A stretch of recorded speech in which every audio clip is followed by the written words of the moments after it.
Ya tamam anlatıyorsun da sanki biraz abartıyorsun. Yeni konumuz abartıyorsun. Ona da cevap verdik. Kim dedi içinden abartıyorsun diye, hadi söylesin. Osman sen mi söyledin? Kim söyledi abartıyorsun diye? Alper abi sen mi söylüyorsun? Bak. Ensar sen mi söylüyorsun içinden? Erdal abi yoksa o zaman konu Serkan'a kaldı. Sana kaldı değil mi? Kesin. Kesin. Ya bu kadar da olur mu ya? Gelmişiz gül gibi dünyaya. Bir yakamızı bırak işte. Tamam hadi. Filanca şeyi de yapmayalım. Tamam hadi namaz da kılalım. Düş yakamızdan ya. Biraz fazla abartmıyor musun acaba? Dünyada herkes uğraştığı işi en önemli iş zannediyor. Doğru mu? Bak şu an dünyada bugün, yarın, dün bilmiyorum. Dev gibi ekonomilerin toplantısı kesin yapılmıştır. Bak dünyadaki işlere bak işlere. Yapılmış mıdır? Yapılmış. Kesin çok büyük siyasi zirvelerde yapılmış mıdır? Kesin yapılmıştır. Sen ne yapıyorsun? Gelmişsin buraya, birlikte çay içiyorsun, ders okuyorsun. Şimdi adamların yaptıkları icraata bak. Öyle mi? Ekonomiler kurtuluyor, fabrikalar, tesisler, şehirler, ülkeler kuruluyor. Siyasi görüşmeler, zirveler yapıyor. Sen gelmişsin buraya, çay içiyorsun, kitap okuyorsun. Şimdi hangi iş daha önemli? Sormak lazım. İnsanın kafası karışıyor yani. Allah Allah. Ne alaka diyor insan değil mi? Emirdağ layıkasında şöyle söylüyor Üstad Hazretleri. Aziz kardeşlerim, siz kat'i biliniz ki Risale-i Nur ve şakirtlerinin meşgul oldukları vazife. O çay içtim, ders okudum, iman çalıştım, ezber yaptım. Bugün tecvid öğrendim. Bu vazifeler ruh-i zemindeki bütün muazzam mesailden daha büyüktür.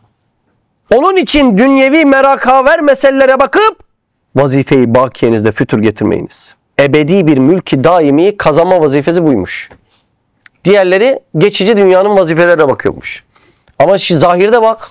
Adamlar bir kelimeyle ekonomiyi değiştiriyor. Sen burada nasıl çayımız güzel olmuş mu? Tantuni iyi mi? Okumanı yaptın mı? Külliyatı kaç kez devirdin? Sen de bunları konuşuyorsun yani. Bu söz bir insana neden önemli gelsin ki? Neden? Bir insan söze 4 cihette önem verir.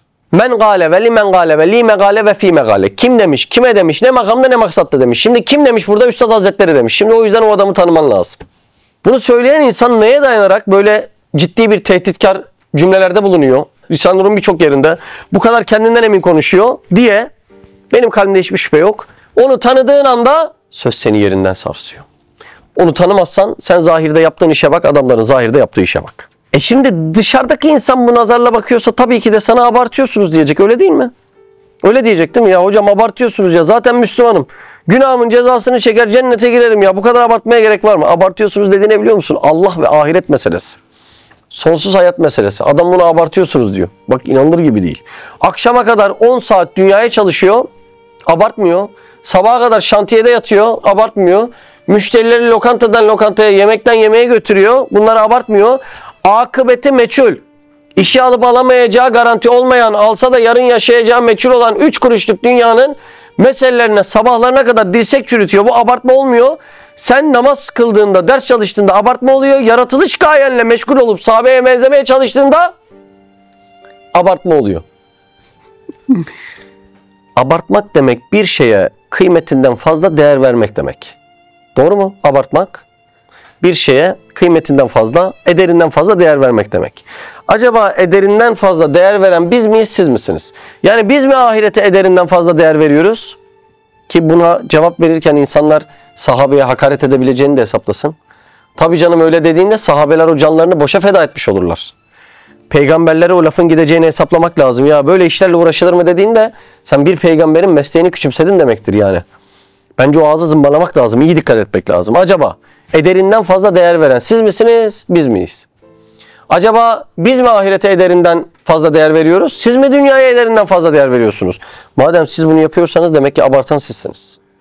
Geçici dünyanın 3 kuruşluk meselelerine kalbi bu kadar titre titre koşturmak abartı değil de ahirete iman abartı oluyor yani. Cam parçasına bir ömür vermiş, onda da dünyayı alamamış. Abartı olmuyor bunlar. Sen dakikalarınla elması almışsın, sana kazıklanmışsın gözüyle bakıyor. Bu işlerin sonu yok, seni uyandırayım diyor. Bak seni uyandırayım, bu işlerin sonu yok. Her gün 300 bin insan ölüyor. Ve yataktaki uyku gibi değil, daha canlı, daha hesap vereceği bir hale dönüşüyor. Her gün 300 bin insan. Hatıralarımın geçtiği insanlar vefat edince böyle başımı sokacak delik alıyorum. Yani bu nasıl bir şey diyorum yani. Bu dünyada ben de göçeceğim. Sıra mutlaka bana gelecek. Yani buna korkudan dolayı kendine zarar versen bile yine sırayı öne çekmiş oluyorsun. Yani böyle bir şey olabilir mi? Şuurumu yitirecek oluyorum bazen yani. Allah Allah. Çok enteresan. Ve sana bu işin sonu yok. Uyandırayım. Yani uykudaki hem de ağır gaflet uykusundaki biri uyandıracak. Rüyadaki birini uyandırabilir mi? Çok enteresan. Dünyayı kazanmak için çekilen her çile mübah ama sonsuzluğu elde etmek için verilen emekler, gayretler bunlar nedir? Boşa. Kazanmaya çalıştığın, dört elle sarıldığın o toprak bir gün sen toprak altındayken yağmur üstüne dökülmeye başlanıldığında sana sorulursa nasıl, aradığını buldun mu? Acaba ne cevap vereceksin? Değdi mi koştuğun dünyanın peşinden aldığın karşılıklar diye sorulduğunda acaba ne cevap vereceksin? Ya devam edeyim. Neden abartı geliyor insanlara? Çünkü dilde istediği kadar söylesinler ahirete iman etmiyorlar da o yüzden abartı geliyor. Bak çok enteresan. Yapılanların boşuna yapıldığını zannediyorlar. Yapılanların bir karşılığının olmadığını zannediyorlar. Hesap gününün gelmeyeceğini, Allah'ın hesap soramayacağını. Yani zerre miskal her şeyi Allah'ın tartıya koyamayacağını hesaplıyorlar. فَمَنْ يَعْمَلْ مِسْقَالَ زَرَّةٍ hayra yara ve men يَعْمَلْ مِسْقَالَ زَرَّةٍ şerra yara. Yani zerre miskal hayrın ve şerrin Allah'ın hesabında, kader defterinde, levh-i mahfuzda tutulmadığını düşünüyorlar. Öyle olunca da senin yaptığın boş boş işlerle uğraşmak, benim gibi bir patron koltuğuna otursana diye yaptığın şeyler boş geliyor. Neden abartı görüyorlar? Çünkü ahirete imanlarında problem var. Gerçekte dillerinde zikretseler de aslında ahirete İnanmıyorlar. Bir de bunun sağdan yaklaşması var. Şeytan sana ahirete inanma diyemez. Bu yüzden de bu işlerin kıymetini düşürmeye çalışır. Sağdan yaklaşır ve der ki millet köşeyi döndü, sen hala Allah peygamber peşindesin. Bunu yaparken de seni Allah'ın ölçülerinde değerlendirmez. Etraf ile kıyaslar. Bak aldığı telefona, gittiği tatile bak, giydiğine bak, yediğine bak, bindiğine bak. Şimdi bir de fotoğraf aslı ya bu asır. Instagram'dan görme yani. Allah Allah bu şekilde. Ahireti bunlarla kıyaslıyor. O yüzden bence bugünkü ders akla kazınmalı. İnanalım ya da inanmayalım. Biz şu an kainatın en önemli işini yapıyoruz. En önemli.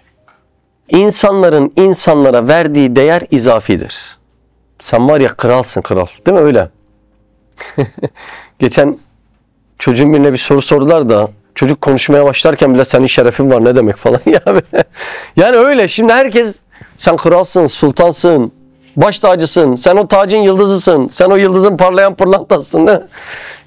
Şimdi insanların kendisi Allah'a intisap etmediği ölçüde değersiz olduğundan dolayı değersiz bir şeyin de başka birine değer vermesiyle o şey değerlenmez. Değersiz bir şeye değer verdiğinde o şey değerlenemez. Yani sen insanların sultansın demesiyle sultan olamazsın. Kralsın demesiyle kral olamazsın. Ama bir sultan seni vezir yaptığında memleketin en büyüğü sen olursun. Demek konu hep o.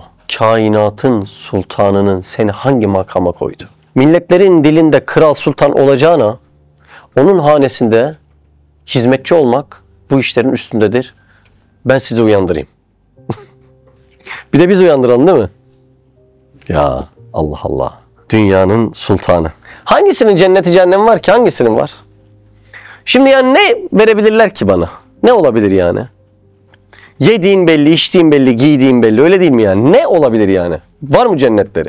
Neyle korkutabilirler yani? Var mı cehennemleri? Dünya böyle. O yüzden büyük oynamak lazım. Şimdi Mercedes'in CEO'suna sorsan yıllık planınız nedir? Ne der adam? Dünyanın muhtelif yerlerine yeni ürettiğimiz elektrikli araçları dünya sırasında birinci satış. Ya bir şey söyler, bir ufku vardır adamın yani. Şurada gitsek bir tane bakkal efendiye sorsak planın nedir işte bu yılın yeni kademesinde yeni yıla girdik işte nedir senin amacın? Ya şu arka dükkanı alacağım onu da bakkalın içine katacağım. Belki uykuları kaçıyordur bunun için değil mi yani? Şimdi demek ki gaye hayal bir çap meselesi. Şimdi bu çapı dünyayla sınırlı kalmak. Yarın büyüttüm. Tamam inşaatı da, toprağı da, çocuğa da bırak. Lan toruna da bırak. Dünya o kadar kalmayacak büyük ihtimalle ama tamam hadi toruna da bırak yani. Sonra ya sonsuz bir ahiret mülkü. Allah Allah. Adam hala dünyanın 10 işinde koşturuyor. Ahiretten bir haber. Çok üzücü meseleler. Çok üzücü. Dünyayı elinin tersiyle ittin. Kimleri itmişti mi? Ahirete gözünü diktin. Üstad Hazretleri'nin ben hayatında bunu görüyorum. Ya böyle bir zekavet. Her şeyi yapmaya iktidarı ve zekası yetebilecek bir adam. Ya gençlik yaşlarında paşalarla arkadaş. Enver Paşa ile arkadaş, sadrazamlarla arkadaş, daha gençlik yaşlarında, yani o iktidar, o kudreti düşünebiliyor musun? Bizim şu an peşinden koşturduğumuz her şeyi yapabilecek bir iktidar, kuvvet kendisinde varken bunları terk etmesinde bir gariplik yok mu sizce? Çap meselesi. Dünyayı itmek, gözü ahirete dikmek demek ki bir çap meselesi. Dünya ahiretin yanında nedir yahu? Nedir? Hiç. Biriktirdiğin sonunda ne oluyor? O da hiç. Bak, o hiçler için konuşulanlara bak. Bu yaptığınız abartı. Bir hiç için 10 saat çalışacaksın, abartı olmayacak. Ama Allah'ın huzuruna 5 vakit çıkacaksın, bu kadar abartma diyecekler. Böyle olmuyor mu şimdi dışarıda? Üstad Hazretlerinin acaba herkes bütün divane mi olmuş, yoksa ben mi divaneyim dediği meseleyi anladınız mı? Dışarısı böyle. Dışarısı bir açık hava tımarhanesi gibi. Dünya için adam kendisini feda etsin, canına bile kıysın, alkışlarlar. Bir futbol için, bir maç için, bir meclis için, bir batıl dava için o adam alkışlarlar ya. Türküler yazarlar arkasından. Ahiret için biraz fazla vaktini harca. Ya bunu tanımam lazım de.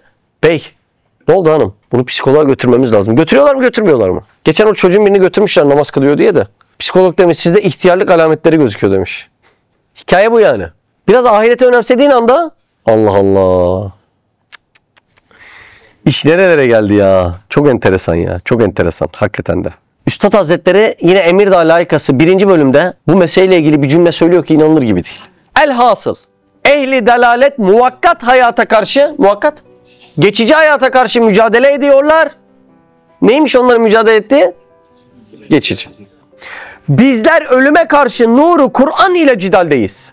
Onların en büyük meselesi muvakkat olduğu için bizim meselemizin en küçüğüne, bekaya baktığı için mukabil gelmiyor. Bu denklem çok önemli. Onların en büyük meselesi muvakkat.